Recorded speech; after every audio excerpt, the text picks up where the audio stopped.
Welcome all of you. In this video, you learn about ozonolysis. There is the formation of aldehydes and ketone. When ozone, that is the O3, is passed through solution of alkane in inert solvent, it may be the chloroform or carbon tetrachloride. During this reaction, the ozone is added across a double bond of alkane to form ozonide. This reaction is known as the ozonization of alkane.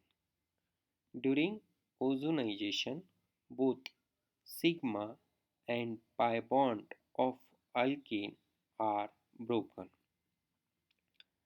One of the bond breaks and there is the addition of oxygen atom from ozone take place. The remaining another bond undergoes break and there is the addition of oxygen molecule from ozone take place and there is the formation of the ozonide. Let us see the example. Ethene, there is the addition of ozone molecule, there is the formation of the ozonide. Let us see the another example. Propane, on addition of ozone, there is the formation of this ozonide. This ozonide, it is a explosive compound, so they cannot be isolated. It is highly unstable compound. So these ozonides treated with reducing agent like zinc and water or hydrogen in presence of palladium. This cleaved the ozonide at the double bond position. It leads to the formation of the two carbonyl fragment. There is the breaking of these two bonds and there is the formation of the two carbonyl compound. The product are aldehydes or ketones, or one may be the aldehyde or another is the ketone. It depends on the nature of alkene. Let us see the ozonolysis. Ozonolysis, it is a two-step reaction.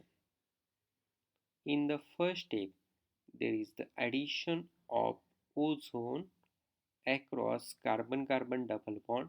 There is the formation of the ozonide. In the second step, this ozonide, which on decomposition, it leads to the formation of two carbonyl compounds. This reaction is known as the ozonolysis.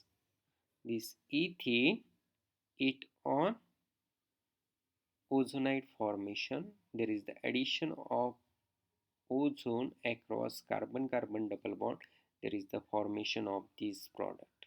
It on decomposition, it leads to the formation of two molecules of formaldehyde. This formaldehyde, it is formed by the there is the breaking of this carbon-carbon double bond. There is the addition of one oxygen atom to this doubly bonded carbon. It leads to the formation of the first molecule of the formaldehyde. The addition of the another oxygen atom across this doubly bonded carbon, there is the formation of the second molecules of the formaldehyde. Ethene, it on ozonolysis, there is the formation of the formaldehyde. Let us see the another example. Propane, it on addition of ozone, there is the formation of this ozonide, which On decomposition with zinc in water, there is the formation of the acetaldehyde and the formaldehyde. Okay. This product is it's formed by the breaking of this carbon-carbon double bond. There is the addition of one oxygen atom. From this double bonded carbon, it leads to the formation of the acetaldehyde.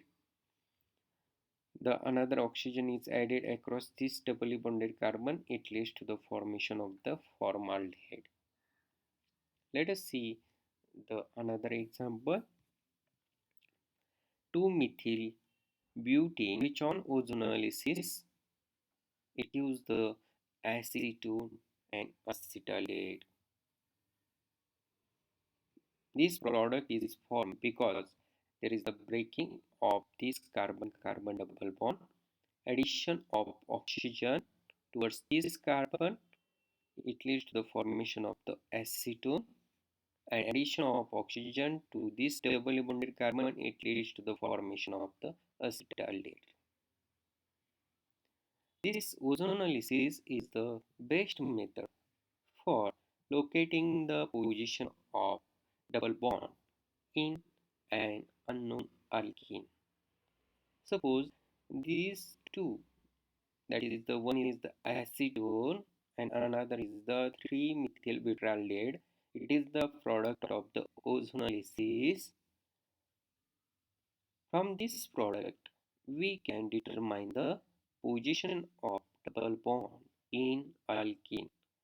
In this case, both the doubly bonded carbons are this carbonyl carbon in acetone and this carbonyl carbon of aldehyde. So the given alkene is this molecule because this on ozonide formation it leads to the formation of this ozonide which on decomposition it leads to the formation of the acetone and 3-methyl butyraldehyde. It is the interesting applications of the ozonolysis in which we can locate the position of double bond in an unknown alkene. Thank you.